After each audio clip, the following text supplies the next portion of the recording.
ibni, kasih ain. Habis mayit, keturunan, baru asal usul. Mana lagi laki-laki. Tadi kan semua laki-laki yang ada di bagan kecuali zaud dan akhi dapatnya asoba. Berarti ab, laki-laki asoba, jad asoba. Dah.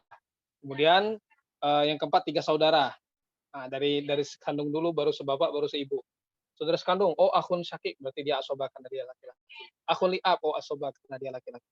Jangan dulu ke anaknya, balik dulu ke saudara seibu dulu. Meskipun akhun li'um ini nggak masuk kan tadi kan? Kan tadi pengecualian, kecuali zaud dan akhun li'um. Berarti akhun li'um ini kan laki-laki, tapi dia tidak termasuk.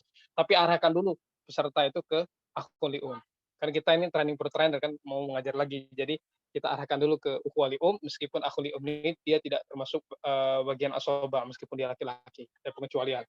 Baru siapa lagi yang laki-laki? Oh, yang kelima, ibnu akhi syakik, ibnu akhi li'ab, kasih ain asoba. Mana lagi? Yang keenam, amun syakik, paman sekandung, paman sebapak, berarti laki-laki, kasih ain. Kemudian ibnu ami syakik, paman anak laki paman sekandung, anak laki-laki paman sebapak, kasih ain. Nah, baru yang terakhir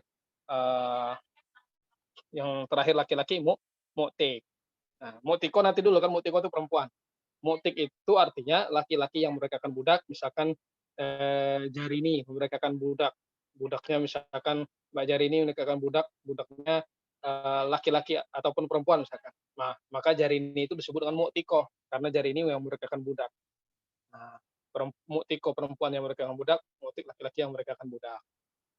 Udah. Terus apa lagi?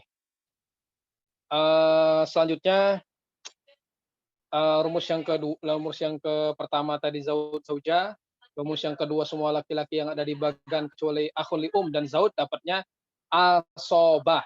Rumus yang ketiga semua perempuan yang ada di bawah bagan mayit mana bagan mayit antara zaud ataupun zauja kan. Jadi kan semua laki-laki siapapun yang meninggal diposisikan sebagai zaud ataupun zauja. Misalkan kakek saya meninggal berarti zauj. Nah, ahli warisnya berarti zauja. Nah, gitu. Kemudian tadi semua perempuan yang ada di bawah bagan mayit dan sebelah kanan bagan mayit bagiannya setengah dan 2/3. Cari mana yang perempuan di bawah bagan mayit. Oh bintun berarti setengah 2/3. Mana lagi yang perempuan? Bintul ibn setengah 2/3. Kemudian mana lagi yang sebelah kanan? Ukhtun syakiko setengah 2/3. Mana lagi? Ukhtun li'ab setengah 2/3. Nah kemarin saya tulis kan semua perempuan yang ada di bawah bagan mayit dan sebelah kanan bagan mayit bagiannya setengah dan 2/3, tambahannya pojok bawah dan pojok kanan 1/6. Mana pojok bawah? Yang perempuan. Oh ini bintul ibn 1/6. Mana yang pojok kanan? Yang perempuan. Oh ukhtun li'ab berarti 1/6. Terus rumus yang keempat. Rumus yang keempat ab dan jad bagiannya ada 3, asoba 1/6 plus asoba.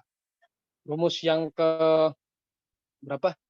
Yang kelima, rumus yang kelima ini semua yang berkonteks mana yang berkonteks maksudnya yang berbau ukhtun li'um, akhun li'um. Nah, bagiannya berapa? 1/3 dan 1/6. 1/3 1/6 untuk ukhtun li'um dan akhun li'um dia bagiannya kongsi 1/3 dan 1/6. Kalau sendiri dia 1/6, kalau lebih dari 1 dia 1/3. Tapi 1/3 ini misalkan ukhtun li'um ada 2, akhul li'um ada 2, nggak berlaku 2/1. Dia langsung 1/3 dibagi 4, dibagi rata. Karena yang berlaku 2/1 itu kalau ibn bertemu bintun, ibnul ibni bertemu bintul ibni, ukhtun syakiko bertemu dengan akhun syakik, ukhtun li'ab bertemu dengan akhul li'ab. Nah, itu yang berlaku 2/1. Sementara ukhtun li'um dan akhul li'um dia 1/1. Makanya hikmahnya kenapa diletakkan di sebelah kiri? Karena mempermudah kita untuk mengetahui bahwa ukhtun li'um dan akhul li'um itu dia 1/1. Berbeda dengan ukhuwah syakiko dan ukhuwah li'ab. Ketika mereka bertemu laki-laki dan perempuan, maka dia 2/1. Berbeda dengan anak laki-laki dan anak perempuan dia 2/1. Cucu laki-laki, cucu perempuan dia 2/1. Tapi saudara sekandung, saudari seibu dan saudara seibu dia 1/1 gitu ya. Kemudian kenapa kok diletakkan di sebelah kiri juga karena masalah kalalah la walid wala walad.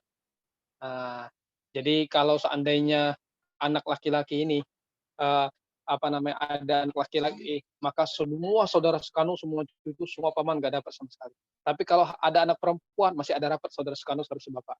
Kalau misalkan si mayit punya anak perempuan aja, maka saudara sekandung masih ada harapan, saudara sebapak masih ada harapan, atasnya masih ada harapan. Tapi kalau saudara seibu, ketika ada anak baru lahir, baru 5 menit misalkan, mau dia anak laki-laki atau anak perempuan, dia nggak dapat sama sekali harta warisan. Makanya kenapa hikmah diletakkan sebelah kiri, pertama karena 1 berbanding 1, karena kalalah. La walid wala walad, tidak boleh ada keturunan, tidak boleh usul dari jalur laki-laki. Kemudian kenapa diletakkan di sebelah kiri? Karena hadis yang mengatakan ij'alul akhawat ma'al banat as-sobah. Jadikanlah kalau seandainya akhwat-akhwat, ukhtun bertemu dengan banat, berarti ukhtun syakiko dan ukhtun li'ab bertemu dengan bintu dan bintul ibn, dia menjadi asobah mal ghairi. Tapi ukhtun li'um dia tidak termasuk. Nah, itulah kenapa hikmah diletakkan di sebelah kiri, karena memang ukhtun li'um itu tidak termasuk dalam hadis ij'alul akhwat ma'al banat as-sobah itu. Asabah mal ghairi itu ukhtun li'um ketika bertemu bintun dengan bintul dia bukan masalah bukan dapat malah asoba, justru nggak dapat ukhtun li'um itu. Tapi kalau ukhtun syakiko ketemu bintun atau ketemu bintul ibn, ukhtun syakiko asoba mal ghairi. Ukhtun li'ab bertemu bintun bintul ibn, dia asoba mal ghairi ukhtun li'abnya. Tapi kalau ukhtun li'um bertemu dengan bintun dan bintul ibn, dia justru nggak dapat harta warisan karena masalah kalalah. Itulah hikmahnya kenapa diletakkan di sebelah kiri bagan mayit. Jadi bukan hanya sekadar penulisan aja ini, tapi ini ada rumusnya gitu, mempermudah kita untuk memahami. Gimana? Udah paham ya? Insyaallah ya. Kemudian jadda min jatil ad, jadda min jatil dapatnya seperenam. Kalau ada dua-duanya berarti 12. Kemudian yang terakhir mu'tiko. Mu'tiko dapatnya asoba. Udah rumusnya ada 8 aja. Rumus ininya membuat bagan ada 7, zauj, furu, usul, ukhuwah, abnail ukhuwah, umuma, abnail umuma itu. Paman, anak paman, baru mu'tiko. Kemudian itu berarti ada 8. Kalau rumus bagian berarti rumus cara memberikan bagian berarti zauj zaujah, kemudian semua laki-laki yang ada di bagian kecuali zauj dan akhuli apanya asoba. Asoba binafsi berarti ya. Kemudian semua perempuan di bawah di sebelah kanan bagian mayit, bagiannya setengah 23, setengah 23, setengah 23, tambahannya pojok bawah pojok kanan seperenam seperenam. Kemudian abjad, asoba seperenam plus asoba, ada 3 bagian. Kemudian semua yang berkonteks berarti ukhtun li akhuli berarti bagiannya sepertiga dan seperenam. Tambahannya dapat sepertiga asoba, sepertiga sisa. Karena istiad Sayyidina Umar itu. Karena zaman Rasulullah tidak ditemukan 2 permasalahan, ada zaud, ada ab, ada atau zauja, ada ab, ada Ini disebut dengan masalah umariyatani. Dua istiad Sayyidina Umar atau gharibatani. Permasalahan yang jarang ditemukan dan itu ditemukan hanya pada zaman Umar. Dan ketika zaman Sayyidina Umar itu hanya zaud, ab, dan Nah, ketika itu itu lebih besar daripada ab. Nah, sehingga disitulah istiad Sayyidina Umar mengatakan bahwa ab dan dia harus misu hazil unsain seperti surah An-Nisa ayat 11. Kemudian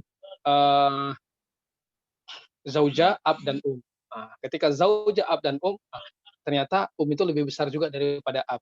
Sehingga Sayyidina Umar beristiad juga bahwa misu hazil unsain 2/1. Nah, jadi berarti ada 5 tadi. 2/1 anak, cucu, saudara sekandung, saudara sebapak, kalau baik laki-laki atau perempuannya, dan ab dan ketika dalam permasalahan umariyatani, istiad Sayyidina Umar. Kemudian jaddah menjatil ab, jaddah menjatil ab 1/6, kalau ada dua-duanya berarti 1/12.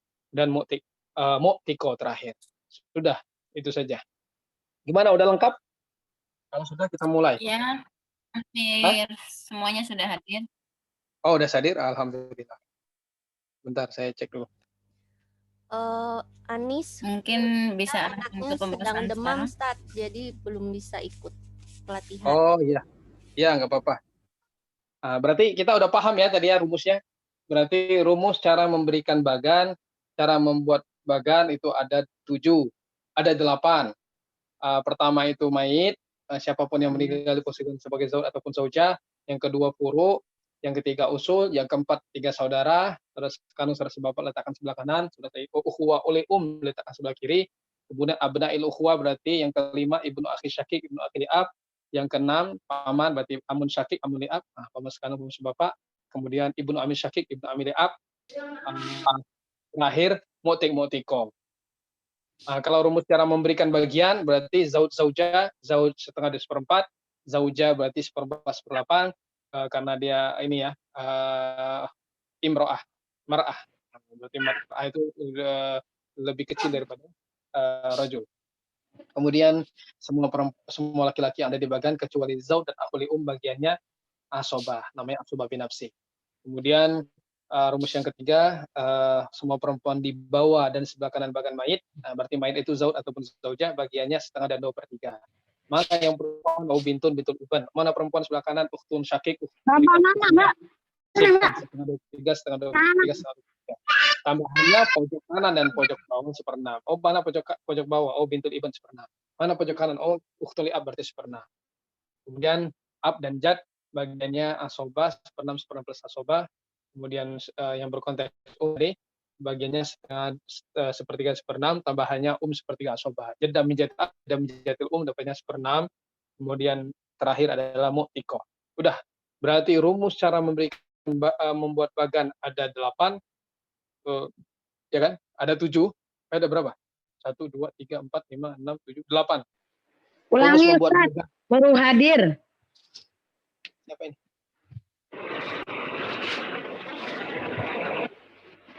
Assalamualaikum Ustaz, baru hadir. Bisa diulangi nggak? Oh ya. Ini siapa ini? Mbak Dini. Dini masih bahas pembahasan yang kemarin, dan Ustadz Madri mohon pelan-pelan ya. Ini ibu-ibu lagi pada nggak mudeng semua. Oh ya. Jadi berarti mau diulang aja ya? Diulang atau gimana nih? Yang pertemuan kemarin. Lanjut aja Ustaz, lanjut. Nanti nggak selesai nih. Mimi. Oh ya udah. Nah, tapi kan belum pembahasan hari ini Ustadz. Yang pembahasan hari ini aja. Oke, yang hari ini ya. Langsung to the point, per poin kayak kemarin lebih enak Ustaz. Iya, oke. Sekarang kita ke ini, ke rumus cara memberikan bagian. Rumus cara sebab kenapa dia dapat setengah, syaratnya kenapa. Nah, zauj. Ya, itu aja Ustaz. Tapi pelan-pelan ya Ustaz. Iya, insyaallah.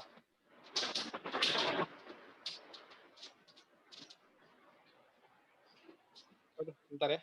Ini kecil ya ini. Bentar. Udah. Nah, zauj itu kan ini yang seper aja kita hitung ya. Nah, zauj itu kapan mendapatkan setengah? Ketika X, apa maksud dari X? Tidak ada keturunan. Ketika tidak ada furu, dia banyak dapatnya setengah. Begitu ada furu, dia dapatnya 1/4. Makanya saya kasih conteng, X conteng. Jadi itu ada filosofinya biar mudah ini. Setengah berarti X, 1/4 conteng. Berarti X itu tidak ada furu, 1/4 ada furu. Kemudian zaujah kapan mendapatkan 1/4? Ketika tidak ada furu. Makanya saya tulis X. Makanya jangan kebalik. Oh, ini zauj setengah 1/4. Begitu zaujah 1/8, 1/4. Biar mudah untuk X contengnya. Dari besar dulu, 1/4, 1/8, setengah, 1/4. Kan setengah dengan 1/4 lebih besar setengah kan? Berarti X. Setengah dulu ditulis. Nah, setengah dari 1/4 lebih besar mana untuk zaujah? Oh, 1/4. Berarti 1/4 dulu ditulis. Baru yang lebih kecilnya. Nah, zaujah kapan dapat 1/4? Ketika ada furu. Ketika ada furu. Saya ulangi, zauj dapat setengah ketika X tidak ada furu, berarti 1/4 ketika ada furu. Ketika ada furu, dia berkurang. Makanya ini kalau dalam permasalahan hijab wal mahjub, namanya hijab nukson. Dia seakan-akan terhalang, tapi terhalang dari bagiannya berkurang. Bukan hijab yang hirman, yang misalkan ibn ketemu ibnul ibni nggak dapat sama sekali, gara-gara ada ibn. Nah, itu hijab hirman namanya. Kalau hijab nukson ini seperti ini nih, ada furu, tidak ada furu, dia banyak, setengah, X. Begitu ada furu, conteng. Nah, conteng itu berarti ada furu, dia berkurang jadi 1/4. Nah, ini namanya hijab nukson. Tapi nanti ya, yang penting kita membahas sekarang sebab mereka dapat bagian itu kenapa. Zaujah 1/4 kalau dia tidak ada furu, 1/8 ada furu. Jadi kalau antum misalkan menemukan sebuah studi kasus yang dilihat itu 6 orang, kalau masalah hijab wal mahjub ya nggak apa-apa saya jelasin sedikit, yang pasti tidak bisa menghalangi tapi yang pasti tidak bisa dimahjubin tapi dia justru bisa memahjubin. Dia bisa menghalangi tapi tidak bisa dihalangi, itu ada 6. Zaujah, ab, ibn, bintun. Dia bisa menghalangi. Nah, Ibn itu bisa menghalangi semua bawah, semua kanan, semua hawasil qarib, hawasil ba'id. Bintun bisa menghalangi ketika bintun itu bisa menghalangi bintul ibn ketika bintunya 2 orang. 2/3 kan, karena menyempurnakan 2/3. Nanti saya jelasin. Dia bisa menghalangi juga ukhtuli akhuli bintun. Apa? Semua hawasil qarib, hawasil ba'id dihalangi. Menghalangi di atasnya. Ya intinya nggak bisa dihalangi. Kemudian bintun. Bintun di sini berapa? Setengah. Pokoknya kalau yang ada seper ini, yang khususnya yang setengah dan 2/3 itu, syaratnya yang pertama itu syarat jumlah dulu. Kalau setengah dia sendiri, kalau 2/3 berarti lebih dari 1. Nah, kalau dalam bahasa Inggris, jamak itu dimulai dari 2. Dalam bahasa Arab itu dimulai dari 3. Tapi dalam ilmu faraid, jamak itu dimulai dari 2. Nah, jadi lebih dari 2 atau lebih, dia bagiannya 2/3. Jadi di sini kapan dapat setengah? Sendiri. Bintun dapat 2/3, lebih dari 1. Untuk ibn, ukhtun syakiko setengah 2/3, ukhtul li'ab setengah 2/3 itu syarat yang pertama syarat jumlah dulu. Bintul ibn kapan dapat setengah? Sendiri. Syarat yang kedua tidak ada pasangan sederajat. Mana pasangan sederajat? Tidak ada ibn. Karena begitu ada ibn, dia nggak resmi dapat setengah. Kok bisa? Kita buktikan. Nih, misalkan kita paksakan kalau bintun itu ketika sendiri setengah, ya kan? Padahal saya bilang apa? Harus ada syarat yang kedua kan? Bintun itu mendapatkan setengah ketika dia sendiri dan tidak ada ibn. Ketika ada ibn dia nggak jadi. Kita buktikan. Ini zaujatun, ya. Zaujatun, ada bintun, ada ibn. Kita paksakan aja, misalkan bintun itu kalau sendiri setengah misalkan. Zaujatun ketika ada furu, berarti 1/8. Bintun sendiri berarti setengah. Ibn asoba binafsi. Misalkan sebenarnya bintun ketemu ibn kan asoba bil ghairi kan. Cuman kita pengen membuktikan bahwa kalau yang namanya bintun itu dapat setengah harus terpenuhi juga syarat yang kedua. Bukan hanya karena dia sendiri aja, tapi karena nggak ada ibn. Lihat di sini. 8 dan 2. Berarti asal masalahnya 8 dan 2 ini dia bukan berarti ini tadakhul ya. Terbesar bisa dibagi yang terkecil, maka yang terbesar yang menjadikan asal masalah. Berarti 8. 8 bagi 8 kali 1 sama dengan 1. 8 dibagi 2 kali 1 sama dengan 8 bagi 2, 4. 4 kali 1, 4. Asoba, berarti ini kan tadi zaujah dapat 1. Bintun dapat 4. Sisa berapa? 3 kan? 4 tambah 1, 5, tambah 3, 7.